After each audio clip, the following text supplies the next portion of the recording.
présence, il y a tout ce que nous avons besoin.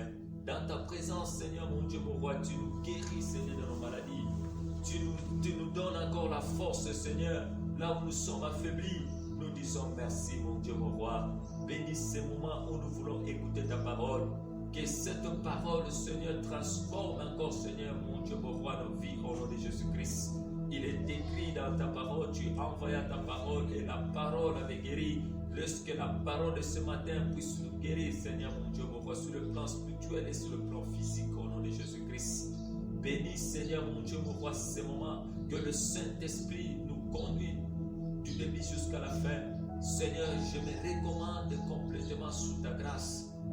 Utilise-moi encore pendant ces moments comme un simple instrument que tu t'es choisi pour déclencher ta gloire. Rien de moi, tout de toi. Que je diminue, toi-même tu puisses encore croître en moi. Que je me fasse complètement, que toi-même tu puisses apparaître encore en moi. Au nom puissant de Jésus-Christ, nous imposons silence à tout esprit qui ne confesse pas ton nom, à tout esprit qui n'est pas de toi, dans le nom puissant de notre Seigneur Jésus-Christ. Nous déclarons la victoire de la croix de Golgotha.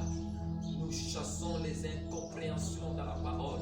Au nom de Jésus-Christ, nous déclarons, Seigneur, la victoire de la croix de Golgotha. Au nom de Jésus-Christ, nous venons ici de prier avec action de grâce et nous disons Amen. Amen. Est-ce qu'on peut acclamer pour le roi des rois? Alléluia. Amen. Amen, amen. Que Dieu soit béni. Je vous salue tous dans le nom merveilleux de notre Seigneur Jésus-Christ. Vous n'acceptez pas ma salutation. Que Dieu vous bénisse. Je vois ma fille, Marceline, ça fait un peu de temps. Que Dieu te bénisse. Alléluia. Amen, amen. Content de te voir encore au milieu de nous. Que Dieu soit béni. Nous introduisons le thème de ce mois d'août. Le Seigneur nous a mis à guerre que nous puissions parler tout au long de ce mois d'août sur la foi. Alléluia. Est-ce qu'on peut dire la foi? Amen, amen. C'est le thème que nous allons développer tout au long de ce mois d'août. Nous allons parler sur la foi.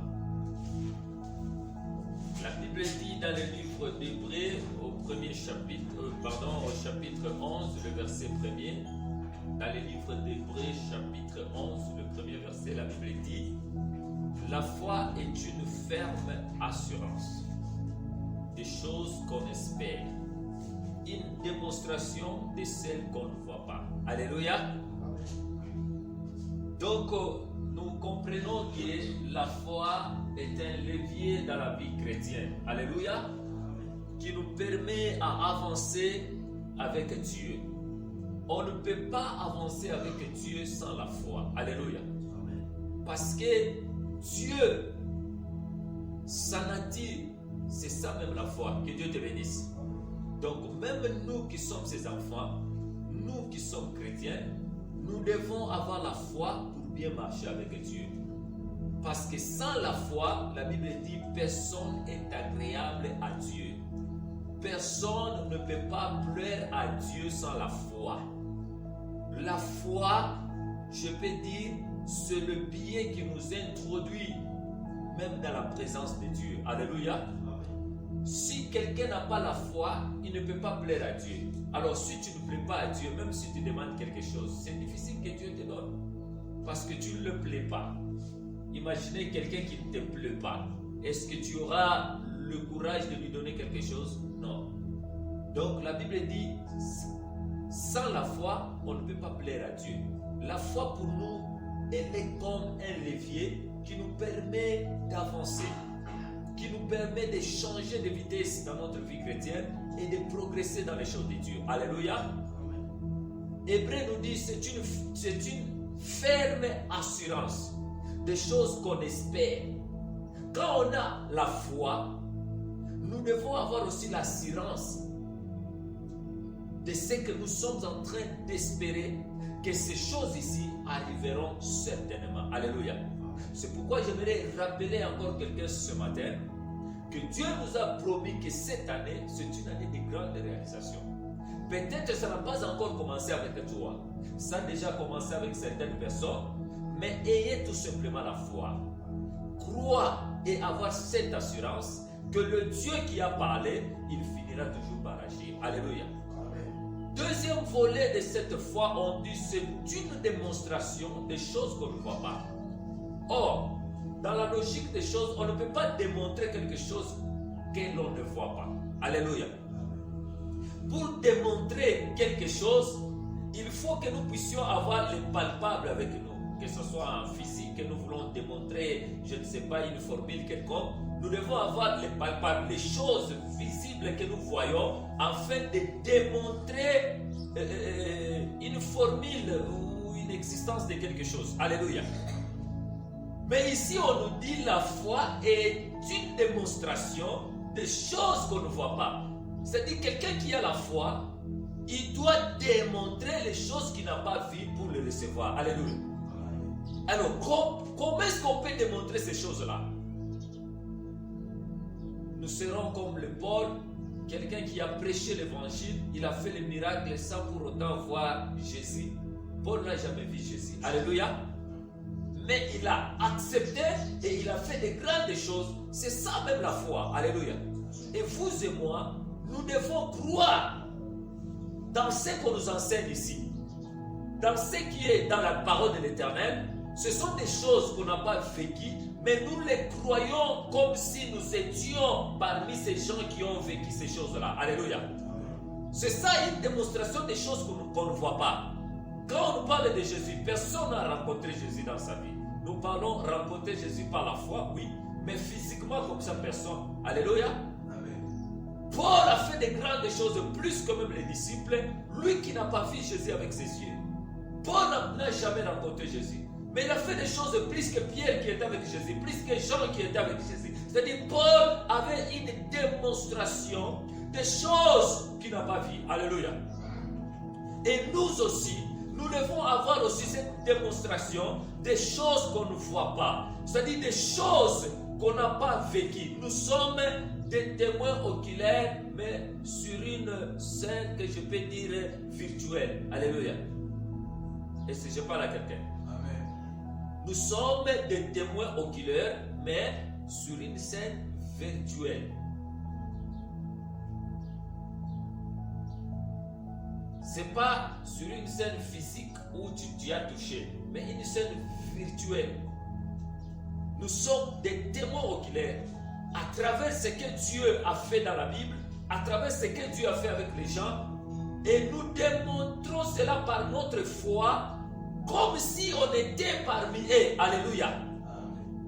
Comme si on a vécu avec ces gens-là de la Bible. Mais nous croyons, nous démontrons cela par notre foi. C'est en ce moment-là nous allons voir les miracles deviennent possibles dans notre vie. Alléluia. Est-ce que je parle à quelqu'un? Alors ce matin, je vais parler sur 5 champs où nous devons exercer notre foi. Alléluia. Tu peux te demander, j'ai la foi, mais en quoi ta foi consiste? Parce que la foi doit être basée sur quelque chose. Si elle n'est pas basée sur quelque chose, alors ça ne sera plus encore la foi. Alléluia. C'est pourquoi la Bible dit, montre-moi ta foi sans œuvre et je te montrerai ma foi avec œuvre. Alléluia. Donc la foi doit avoir un champ de bataille, un champ où nous devons exercer cette foi afin que cette foi soit visible et réelle dans notre vie. Que Dieu vous bénisse. J'aimerais que nous puissions parler sur le premier champ d'exercice de notre foi et nous allons lire la parole de Dieu. Nous sommes dans le livre de Genèse chapitre 12, le premier verset. Le premier chant, je suis en train de parler sur la foi en Dieu. La foi en Dieu. Genèse chapitre 12, nous lisons les premiers versets. Tu ouvres ta Bible avec moi dans le livre de Genèse. C'est le premier livre de la Bible. Est-ce qu'on peut lire la parole de Dieu? Genèse chapitre 12, le premier verset. La Bible dit, l'Éternel dit à Abraham, va-t'en de ton pays, de ta patrie et de la maison de ton père, dans le pays que je te montrerai. Je ferai de toi une grande nation. Je te bénirai, je rendrai ton nom grand, et tu seras une source de bénédiction. Je bénirai ceux qui te béniront, et je maudirai ceux qui te maudiront. Et toutes les familles de la terre seront bénies en toi. Parole du Seigneur. Est-ce qu'on peut acclamer pour cette parole?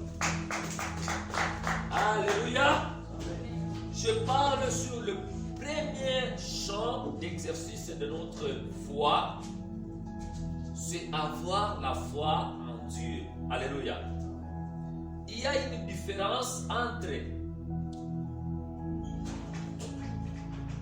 la vie chrétienne et la foi en Dieu. Alléluia.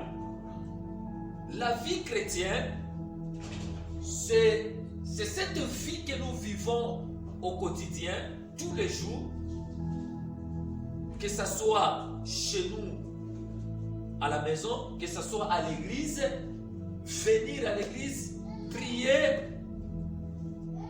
faire les œuvres de charité. Tout ça englobe la vie chrétienne. Mais avoir la foi en Dieu, c'est autre chose. Alléluia.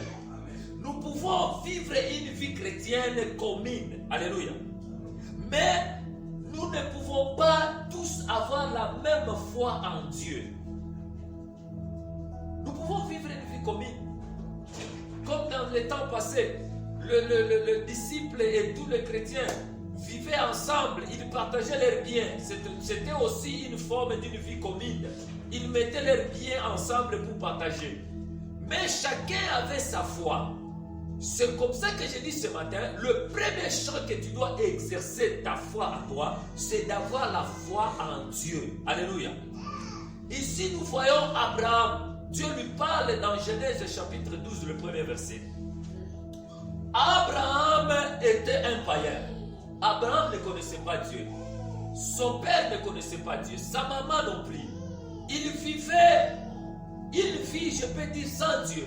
Mais un jour, ce Dieu-là est apparu à Abraham et lui dit, Abraham, quitte la maison de ton père, quitte ta nation, ta patrie, et va dans le pays que moi, l'Éternel, je te montrerai.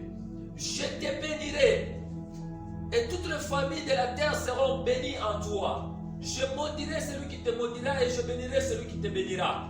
Abraham n'a jamais entendu parler de l'évangile de Dieu. Abraham n'était pas comme vous et moi.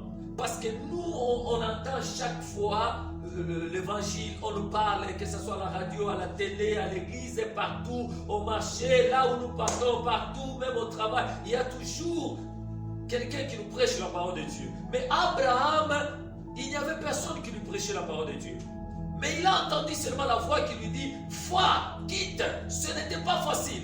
Mais Abraham est parti. Pourquoi? Parce qu'Abraham avait la foi en Dieu. Alléluia. Il est allé sur une direction inconnue. Abraham ne savait pas là où il partait. Celui qui savait là où Abraham partait, c'était Dieu. Parce que la Bible dit, je te montrerai. C'est-à-dire qu'Abraham ne savait pas. Celui qui devait le montrer l'endroit où Abraham devait partir, c'est Dieu.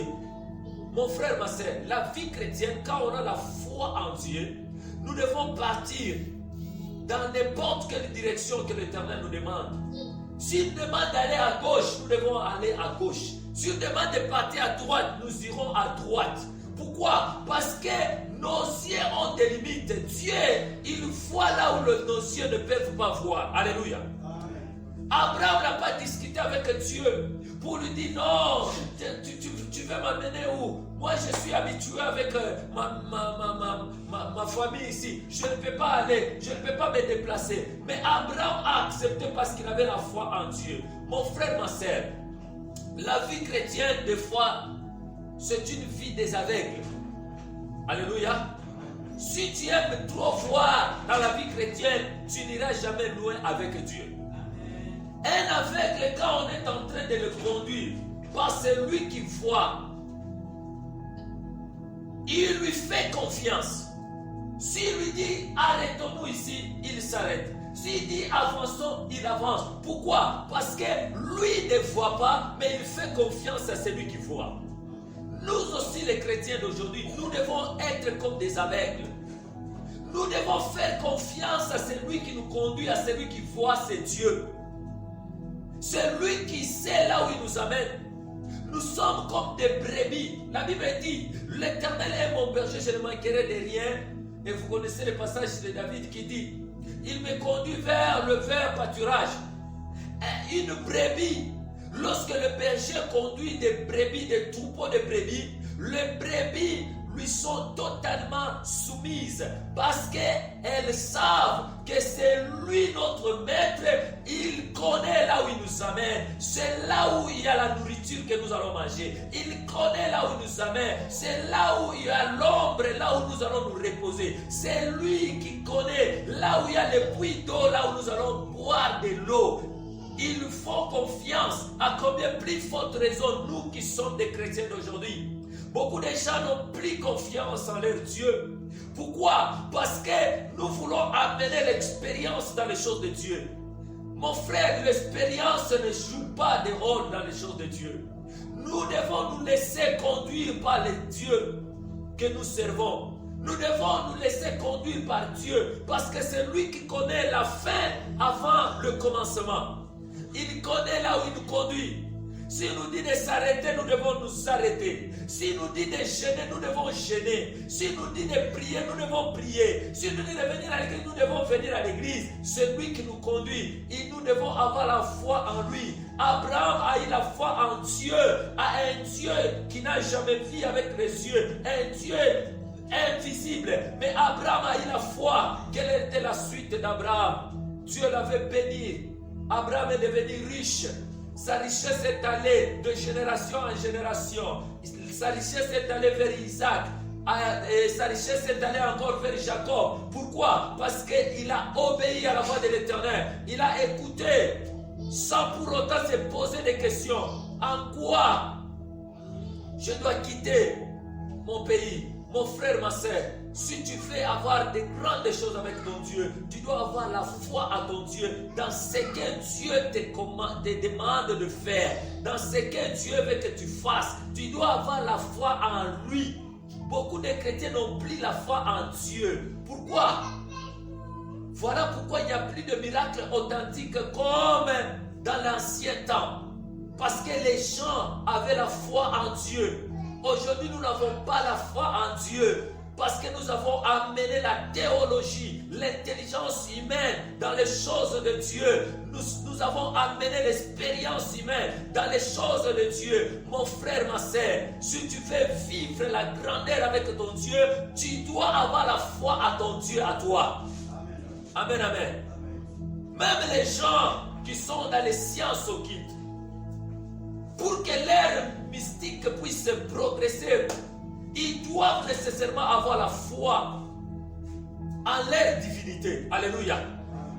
La foi en leur divinité. Vous allez voir, la foi en leur divinité, ça peut aussi s'expliquer par rapport aux conditions qu'on leur donne. Il y a certaines personnes qu'on leur donne des conditions pour que tes fétiches puissent aller de l'avant. Tu dois épouser un homme comme toi. Alléluia. Un homme normal, mais il accepte d'épouser encore un autre homme comme lui, qui a le même sexe que lui. Il accepte de le faire. Pourquoi? Parce qu'il est en train de croire plus dans la divinité de ces choses-là qu'il est en train de faire. Pourquoi? Pour qu'il puisse progresser, pour qu'il puisse aller de l'avant. À combien plus forte raison, nous qui sommes le chrétien, nous devons avoir la foi en notre Dieu. Nous devons croire en Dieu. Nous devons croire dans tout ce que l'Éternel est en train de faire pour nous. C'est en ce moment que nous allons voir des grandes choses dans notre vie. Amen, amen. Abraham a crié. Dieu lui a dit de quitter, de laisser tout ce qu'il avait. Mon frère, peut-être c'est ton cas ce matin. Tu as des choses que tu ne veux pas laisser. Tu as des choses que tu t'es trop attaché avec ça. Tu ne veux pas les laisser. Mon frère, si tu ne les laisses pas, eh bien tu ne verras jamais la grandeur de Dieu avec toi. aie seulement la foi que si même si je laisse, même si c'était le trou qui me donnait de l'argent, même si c'est ici que je trouvais le pain, le même Dieu là, il est capable de te donner même au-delà de ce que tu avais. Imaginez, ce n'était pas facile pour Abraham de quitter sa patrie, sa nation, la maison de son père pour aller quelque part. Parce qu'il était habitué dans la maison de son père. Il était habitué dans sa patrie. Ce n'était pas facile. Il était habitué à vivre à Charan. Mais Dieu lui dit, quitte, mon frère, ma soeur. Peut-être tu es dans une habitude ce matin. Quelque chose que tu chéris beaucoup. Ça peut être un péché chéri pour toi, que tu n'arrives pas à abandonner seulement. C'est là. Peut-être tu te masturbes. Tu n'arrives pas à abandonner la masturbation. Mais si tu n'as pas la foi en Dieu d'abandonner pour que Dieu puisse t'amener loin, tu ne feras absolument rien dans ta vie à toi. Alléluia. Tu dois avoir la foi, même si j'abandonne ici, je ne mourrai pas. Peut-être tu as, je ne sais pas, un copain, tu sais que c'est le mari d'autrui, mais parce qu'il te donne quelque chose, tu as du mal à abandonner, tu as du mal à laisser. Tu dis, si je laisse, je n'aurai pas cet avantage, je n'aurai pas ça. Mon frère, Dieu est capable de te donner même au-delà de ce que ce monsieur a te donné. Le problème, c'est avoir la foi en ce Dieu-là et d'abandonner. Alléluia. Amen, amen. Pierre a accepté d'abandonner la pêche pour Jésus. Mais Jésus lui avait donné plus que ce qu'il avait dans la pêche. Alléluia. Mon frère, si nous acceptons d'abandonner ce que nous voyons aujourd'hui comme notre intérêt, Dieu est capable de nous donner au-delà de ça. Nous devons avoir la foi en Dieu. Ça, c'est le premier champ d'exercice de notre foi. Avoir la foi en Dieu. Deuxième champ, nous devons avoir la foi dans sa parole. Alléluia. Lisons Luc chapitre 5, le verset 5.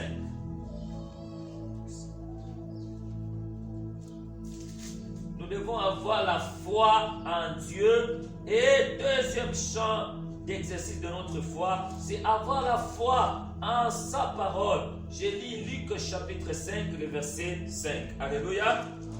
La Bible dit, Simon lui répondit, Maître, nous avons travaillé toute la nuit sans rien prendre, mais sur ta parole, je jeterai le filet. Alléluia. Ici, nous voyons l'histoire de Pierre et Jésus. Pierre était un pêcheur expérimenté. Il a travaillé pendant toute la nuit pour trouver les poissons. Il n'a pas attrapé même un petit fretin. Alléluia. Or, le moment idéal, le moment favorable pour la pêche, à ce qui concerne bien la pêche, les gens qui savent bien la pêche, le moment favorable, c'est la nuit. Pourquoi? La nuit, parce qu'il n'y a pas trop de vagues, l'eau est calme, et c'est un moment idéal pour attraper les poissons. Alléluia. Et Pierre a travaillé pendant ce moment-là, le moment favorable, où il devrait avoir beaucoup de poissons, où il devrait pêcher beaucoup ce jour-là. Mais il a travaillé toute la nuit sans rien prendre. Le matin, Pierre lavait déjà ses filets pour se rendre chez lui à la maison. Je ne sais pas ce qu'il devrait justifier à sa femme parce qu'il n'avait rien. Mais il voit un monsieur apparaître, cet homme de Jésus. Il lui dit, Pierre, jette ton filet. Pierre lui répond, Maître, nous avons travaillé toute la nuit sans rien prendre. En d'autres termes, Pierre voulait lui dire, écoutez, vous n'êtes pas expérimenté dans la pêche, c'est moi qui ai expérimenté dans la pêche. J'ai travaillé toute la nuit, je n'ai rien pris. Ce n'est pas un moment idéal d'abord pendant la journée de pêcher. Mais il dit, sur ta parole à toi, je jetterai le filet. C'est ce que je dis, il faut avoir la foi dans la parole de Dieu. Mon frère, ma soeur, Dieu, il est fidèle et sa fidélité s'est accrue dans l'accomplissement de ses promesses. Ce que Dieu a dit, même s'il pleut, même s'il neige, cela ne va pas changer ce que l'Éternel a dit. Nous devons avoir confiance et avoir foi dans ce que l'Éternel nous a dit. Alléluia. Il y a beaucoup de gens qui se posent la question, comment est-ce que Dieu va faire des grandes réalisations comme il nous a annoncé au début de l'année. Mais nous voyons l'économie ne marche pas. Nous voyons les choses ne marchent pas. Mon frère, Dieu ne travaille pas avec l'économie. Dieu ne travaille pas avec les circonstances. Dieu ne travaille pas avec ce que vous voyez. Lui-même, il est le maître des temps et des circonstances. Même pendant la crise, Dieu est capable de t'élever. Même pendant la période de Covid-19, Dieu est capable de te bénir. Il ne dépend pas des temps. Il ne dépend pas des circonstances. Ce qu'il a dit, il finit par l'accomplir. Ce que nous devons faire, c'est avoir confiance en sa parole. Pierre, malgré lui, mais il avait confiance en la parole de Jésus. Jésus a dit à Pierre, jette le filet. Et Pierre a dit, sur ta parole, je jetterai. Si c'était quelqu'un d'autre qui m'avait dit, je ne pouvais pas jeter. Mais comme c'est toi qui as dit, je vais jeter. Mon frère, la parole que nous avons reçue, la parole qui nous a été adressée, la parole qui nous a été annoncée, ce n'est pas la parole de notre papa, ce n'est pas la parole de notre maman, ce n'est pas la parole de nos frères, mais c'est la parole de l'Éternel. Comme c'est la parole de l'Éternel, nous devons avoir la foi dans cette parole. Amen. Alléluia. Amen. La parole de Dieu ne sort jamais de la bouche de l'Éternel et rentre en lui sans avoir accompli le destin de l'Éternel. Alléluia. Amen. Si Dieu parle, sa parole sort de sa bouche et ne rentre pas en lui sans pour réaliser le souhait de l'Éternel. Dieu a déjà parlé. C'est une année de grande réalisation. Nous croyons à cette parole. Même si le monde ici devient rouge, même si on se réveille un bon matin, on trouve que le monde change de couleur, ça devient vert. Cela ne changera jamais la parole de l'Éternel. Ce qu'il a dit, c'est ce qu'il faut faire. Alléluia. Amen. Même si nous nous réveillons un bon matin, au lieu que le soleil se lève à l'est pour se coucher à l'ouest, mais on se rend compte que le soleil commence à se lever à l'ouest pour aller se coucher à l'est. Cela ne va pas changer ce que l'Éternel a dit. Nous devons avoir confiance et avoir foi en sa parole. Pierre a accepté cette parole. Et au finish, la Bible dit, le filet de Pierre était rempli de poissons au point où il ne pouvait même pas les soulever. Il a fallu appeler leurs confrères pour qu'ils viennent les aider. Pourquoi? Parce qu'ils ont crié dans cette parole de l'Éternel. Si tu crois dans cette parole de l'Éternel, ton filet sera rempli de bénédictions de l'Éternel.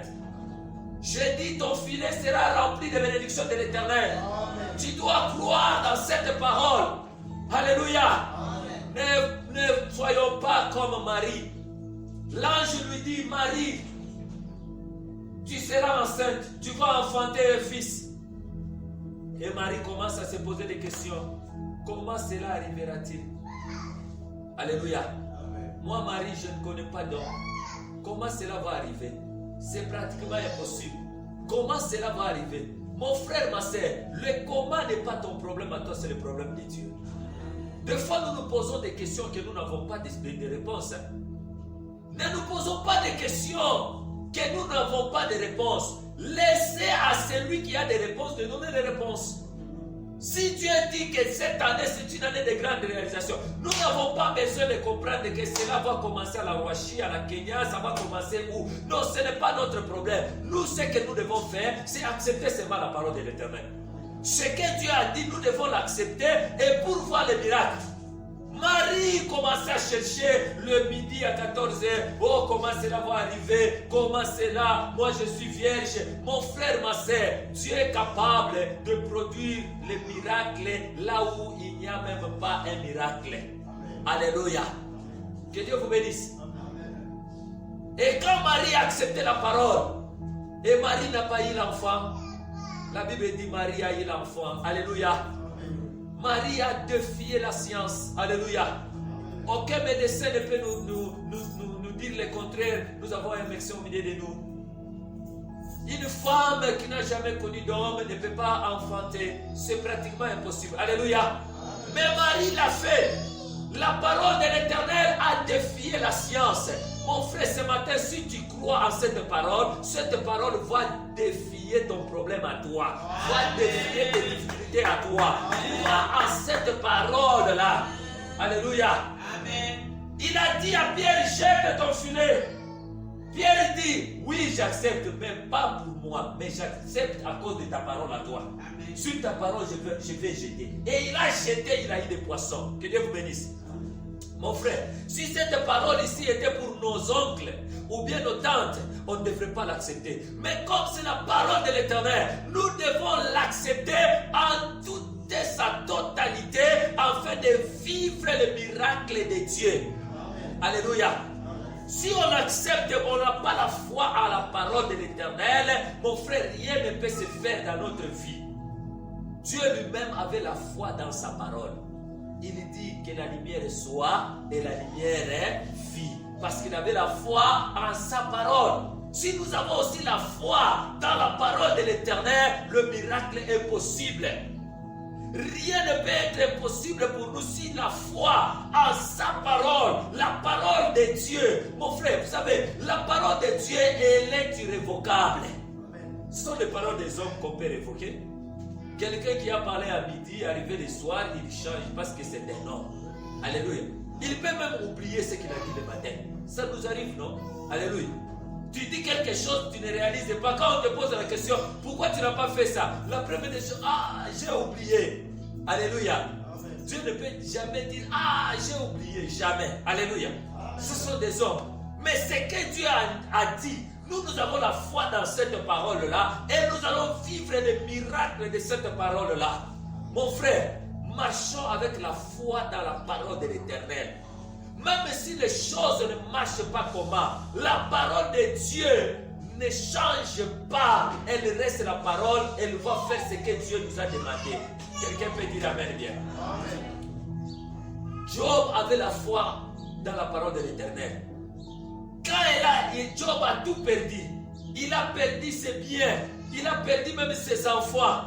Sa femme vient lui dire, mais maudit ton Dieu, tu meurs. Alléluia. Amen. Job a eu la foi, jusqu'à tel point que Job a parlé, mon rédempteur est vivant. Il s'élèvera le dernier. C'est ça, avoir la foi dans la parole de l'Éternel. Job avait la foi et dit mon rédempteur est vivant, il se révélera le dernier. C'est ce qui s'est passé. Quand vous lisez, la vie de Job a changé dans les derniers chapitres du livre de Job.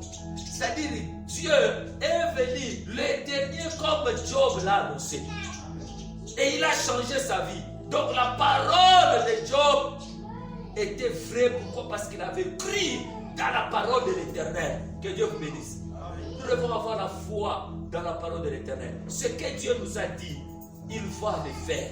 Il finira par le faire. Je vous dis la vérité. Dieu ne peut pas nous mentir. D'abord, il n'est pas un homme pour mentir, ni un fils de l'homme pour se repentir. Ce qu'il dit, il finit toujours par l'accomplir. Ayez tout simplement la foi dans la parole de l'Éternel. Dieu t'a dit quoi cette année? Quel est le message que tu as reçu de la part de l'Éternel? Quand tu compares ce message-là par rapport à la situation actuelle, tu balances cela sur la balance, tu vois comme si la situation actuelle est en train de peser plus que cette parole que tu as reçue. Tu vois que la balance est en train de pencher plus sur la situation actuelle du pays. Tu vois que non, ça n'arrivera pas, ça ne va pas marcher. Non, mon frère, ma soeur, Dieu reste Dieu. Ce qu'il a dit, il finira toujours par l'accomplir. Toi, aie seulement confiance dans cette parole-là.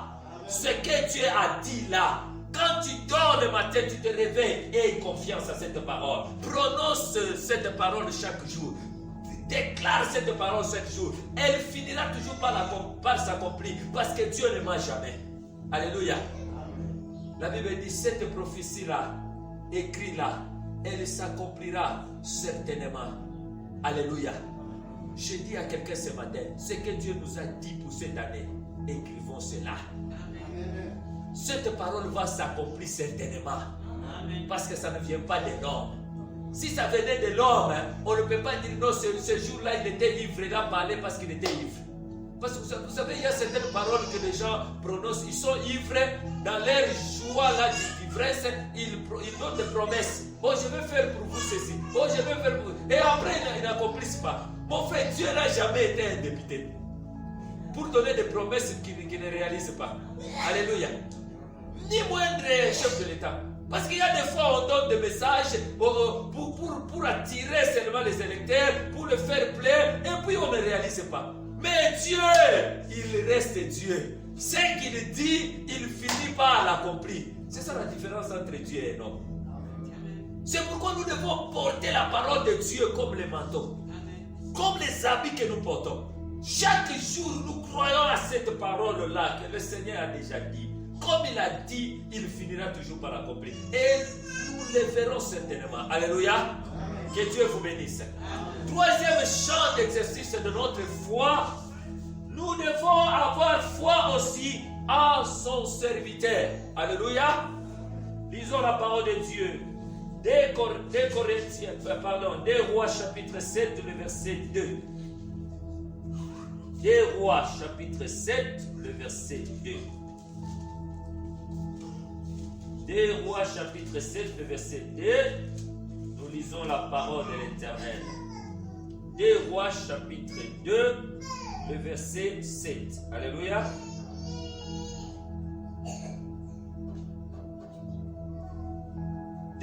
Plutôt 2 Rois chapitre 7, le verset 2. Je m'excuse, je disais chapitre 2, mais c'est le chapitre 7, le verset 2. Ok, nous sommes là. La Bible dit, je commence d'abord par le premier verset pour atterrir avec le deuxième verset. Nous sommes dans le livre de 2 Rois chapitre 7. Commençons par le premier verset. Élisée dit, écoutez la parole de l'Éternel. Ainsi parle l'Éternel. Demain à cette heure, on aura une mesure de fleurs de farine pour un cycle et de 2 mesures d'orge pour un cycle. À la porte de Samarie, l'officier sur la main duquel s'appuyait le roi répondit à l'homme de Dieu, quand l'Éternel le ferait de fenêtre au ciel, pareille chose arriverait-elle? Et Élisée dit, tu le verras de tes yeux, mais tu n'en mangeras point. Je saute, je lis le verset 18, toujours dans le chapitre 7. Le verset 18, la Bible dit, l'homme de Dieu avait dit alors au roi, on aura 2 mesures d'orge pour un cycle et une mesure de farine, une mesure de fleurs de farine pour un cycle. Demain à 7 heures à la porte de Samarie. Et l'officier avait répondu à l'homme de Dieu, quand l'Éternel ferait des fenêtres au ciel, pareille chose arriverait-elle? Et Élisée avait dit, tu le verras de tes yeux, mais tu n'en mangeras point. C'est en effet ce qui lui arriva. Il fut écrasé à la porte par le peuple et il mourut. Alléluia. Que Dieu soit béni. Est-ce qu'on peut acclamer pour cette parole? Amen, amen. J'ai dit, troisième champ d'exercice de notre foi, nous devons avoir la foi, non pas ici en Dieu, mais en son serviteur. Alléluia. Nous devons avoir aussi la foi à son serviteur. Celui que Dieu nous a mis donc à côté de nous pour nous diriger. Nous devons avoir la foi en lui. Alléluia. Vous savez, même si c'est Dieu qui a mené le peuple de l'Égypte vers Canaan, mais le peuple devait avoir confiance et la foi à l'homme de Moïse. Alléluia. Pourquoi? Parce que Moïse pouvait le faire perdre et le faire égarer au désert, n'est-ce pas? Celui qui était au-devant d'eux, celui qui était au-devant d'eux, celui qui les dirigeait, mais il devait le perdre même au désert.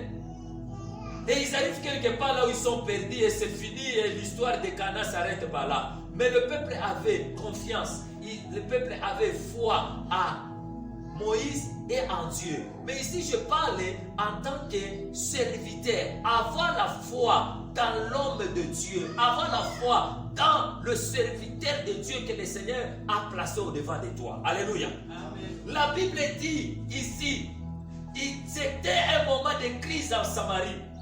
Une crise terrible. Rien ne marchait. L'économie était par terre. Les choses n'en parlons même pas. Mais un jour, un homme de Dieu qui s'appelait Élisée, il se lève déclaration. Il dit demain la situation de Samarie va changer. C'est comme aujourd'hui, nous sommes en train de passer des moments compliqués. Vous voyez seulement un homme de Dieu passe à la télé et il vous dit demain Covid-19, stop. Alléluia. Vous allez voir les chrétiens, même les chrétiens qui écoutent la parole, comment est-ce qu'ils vont critiquer? C'est quel type de pasteur? Ça, c'est quel message qu'il nous donne? Est-ce que c'est vrai, ça va s'arrêter? Ou bien il est en train de présenter? Alléluia. Il y a des choses, mon frère, ma soeur, que Dieu peut vous donner directement comme ça, où ça tombe sur vous. Et il y a aussi certaines choses, ça doit passer par les mains de l'homme de Dieu que Dieu a placé devant de toi pour te donner. Quelqu'un peut dire Amen. Amen. La Bible dit quoi? Confiez-vous en l'Éternel, vous serez affermis. Mais à son serviteur, vous réussirez. C'est-à-dire, la réussite n'est pas entre les mains de l'Éternel. Mais la réussite est entre les mains du serviteur que l'Éternel a placé au devant de vous. Est-ce que je parle à quelqu'un? Alléluia. C'est pourquoi il faut avoir confiance en cet homme-là. Quand vous avez confiance en l'homme que Dieu a placé au devant de vous, il y a des choses que vous ne recevez jamais directement par le truchement directement par Dieu, mais vous allez les recevoir par le truchement de ce serviteur que l'Éternel a placé au devant de vous. Amen. Un officier s'est levé, il dit Élisée, si tu n'as rien à dire, vaut mieux de s'enfermer chez toi. Tu ne vois pas l'économie, comment est-ce que les choses ne marchent pas. Tu commences à donner des prophéties pour faire plaire aux gens ou bien pour faire plaire au roi. Quand est-ce que Dieu va ouvrir les fenêtres pour que les choses que Dieu est en train de parler puissent arriver? Élisée lui dit, tu verras de tes propres yeux, mais tu n'en mangeras jamais. Mon frère, il faut avoir confiance en l'homme de Dieu. Il y a des paroles que l'homme de Dieu peut prononcer dans ta vie à toi. Ça change directement ta vie. Regardez l'histoire de Ruben. Ruben était maudit par son père. Maudit par son père. Son père biologique le maudit. Et il vivait avec cette malédiction-là. La Bible dit, Ruben, tu n'auras pas la dominance parce que tu as couché avec la femme de ton père. Alléluia. Mais Ruben vivait avec la malédiction. Mais un jour, Ruben trouve Moïse au désert. Moïse a béni Ruben. Il dit, Ruben, toi tu ne mourras pas, tu vivras. Et cette malédiction est partie. Alléluia. Et Ruben a vu les choses marcher dans sa vie. À cause de qui? À cause de Moïse. Ayez la foi en l'homme de Dieu. Il faut avoir la foi en lui. Parce qu'il y a des choses que Dieu a placées, que ce soit entre ses mains, entre sa bouche. Il peut parler des choses et ces choses-là changent votre vie. Il peut vous imposer la main et la main change votre vie. Alléluia. Amen. Est-ce que je parle à quelqu'un? Cet homme ici l'a refusé. Il n'a pas crié en l'homme de Dieu. Il dit arrêtez, ces choses ici n'arriveront pas. Mais le verset 18 ici nous montre comment est-ce que cet homme ici a été écrasé par la foule. Il a vu comment est-ce que la Samarie, la délivrance de Samarie, il a vu comment est-ce que le peuple a vu la main de Dieu. Mais lui n'a pas même touché à cette bénédiction. Il a été écrasé et il était mort parce qu'il n'a pas cru en la parole de l'homme de Dieu. Ayons la foi dans la parole de l'homme de Dieu. Mon frère, il y a des choses que vous pouvez soulever de vous-même. Il y a des vagues que vous pouvez faire arrêter de vous-même. Mais il y a aussi des vagues que vous avez besoin de l'homme de Dieu pour que cela puisse arrêter. Que Dieu vous bénisse. Les apôtres, aujourd'hui nous parlons des apôtres, c'était des serviteurs. Ils avaient l'option, ils avaient le pouvoir de chasser les démons. Mais dans la barque, quand la vague s'est levée, personne n'avait la puissance d'arrêter cette vague-là. Alléluia.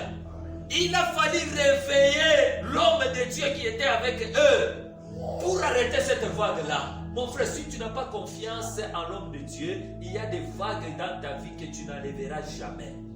Ayez confiance en l'homme de Dieu. On va parler que ça. Amen. Et quand tu as la confiance en l'homme de Dieu, tu verras certaines choses s'enlever de soi. Que Dieu te bénisse. Un jour, il y avait une femme dans la Bible. Cette femme-là était stérile. Elle n'enfantait pas. Mais elle a compris que non. Je peux avoir l'argent, je peux avoir tout. Il peut y avoir des médecins spécialistes dans mon coin. Mais je dois avoir confiance d'abord dans cet homme que je vois qui passe chaque jour ici. Élisée passait au-devant de sa maison chaque jour. Cette femme-là l'observait. Élisée n'avait pas de véhicule. Élisée n'avait pas d'argent. Mais cette femme a eu confiance en cet homme ici. Elle dit plutôt à son mari que cet homme ici que nous voyons passer chaque fois ici, c'est un homme de Dieu. Est-ce qu'on ne peut pas l'inviter de commencer aussi à se reposer chez nous? On lui donne à manger, on lui donne à boire. Et quand Élisée est arrivé dans la maison, Élisée a trouvé une montagne que ce couple-là ne pouvait pas déplacer. C'était quoi? La montagne de stérilité. Les deux couples,